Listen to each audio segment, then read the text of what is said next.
Good morning, traders. I'm Dennis Dick. And I'm Joel L. Conan. Welcome to Pre-Market Info. AT&T flash crash this morning. Stock falls from $34.50 to $33 in 3 seconds, then immediately rallies back up into the 34 handle. Why does this happen? Why do we keep seeing these flash crashes? The bottom line is that your traditional informed participants, your market makers, your traditional market makers, your human market makers with rational thought have been replaced by high-frequency traders. These high-frequency traders, unlike your specialist, unlike your traditional market makers, have no affirmative obligations.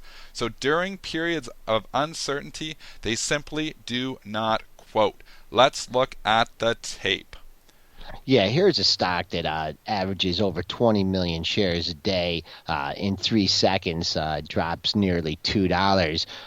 The problem of not having market makers posting firm bids and offers on one, maybe 2 exchanges is that when they're, like you said, when there's uncertainty, why participate? Why participate? They don't want to take risk. High frequency traders have very, very low profit margins. They only average a half a cent, maybe a cent if they're lucky. So they can't afford to lose money, lose $1 or something like that. So during periods of uncertainty, which is at the open, which is during an earnings event, which AT&T had this morning, they simply don't quote. So what you get is basically just a complete lack of liquidity, and you can literally have at times like this where the stock opens at $34.50, 5 seconds later is trading down at $33 and then rallies all the way back up. Let's just look at the tape. So here we are at 9:30. I'm just going to find the spot. 9:30.08. We're trading 34.43.01. You can see internalizing volume and whatnot, but the stock's trading up at 34.46 at 9:30.08, and then just a rash of sell orders come in, but not a ton, just enough to knock the stock down. But then in the next second, it's down 34.19, 34.21, but then it really starts to open up. 34.08. 34.06, 34.01. You can see just as I'm scrolling through the tape, this is way slower than real time too. Look, we're still in the same second.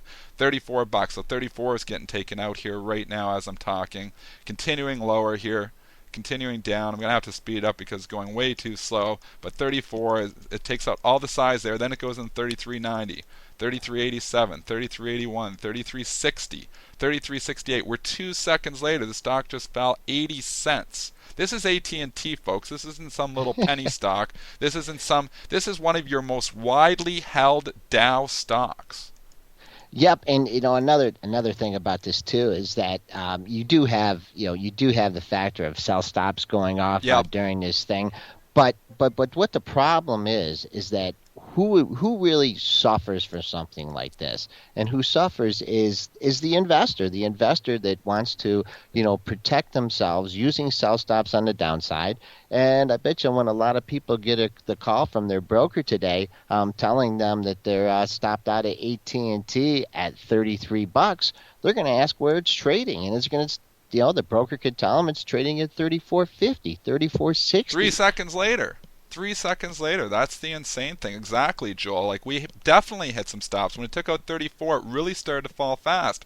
And the liquidity isn't there to absorb it. We traditionally had institutions putting orders out there, market makers. We had a lot of different participants that were providing liquidity to the market. We don't anymore. These participants can't compete with the high-frequency traders, so they don't throw their orders out there, because when you sit your orders out there, you simply just get picked off. The high-frequency traders turn from market makers to market takers in a hurry.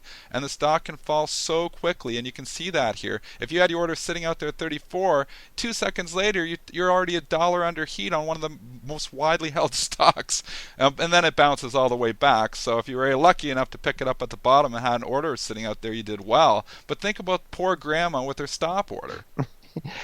Right, and what do you think the chances are of any public investor that had a 33 bid out there of getting filled? None. And that's just it. You can have, when it gets down to the low there, internalizers can step in front of the quotes and internalize at the last second. But regardless, the whole point here is that we have very little liquidity during market impact events. We have very little liquidity during earnings events, and we need to get we need to get the traditional participants back into the game, or we need to get some affirmative obligations or something out there. We're going to continue to see these flash crashes happen on a daily basis. You can see here 5 seconds later, we're back up. 4 seconds later, we're already back up at 34.43. So this entire event, from the stock going to 34.40 down to 33 and all the way back up to 34.40, took a total of 4 seconds. Hit a bunch of stops, ripped a bunch of investors off, and the stock is all the way back up here. We need some type of orderly market. We need to get the traditional informed participants, your old market makers, some human rational thought back into this game. Yep, sometimes computers don't always have the best solution. That's the story, what happened on AT&T this morning. Once again, this is Dennis Dick and Joel Alconin for Pre-Market Info.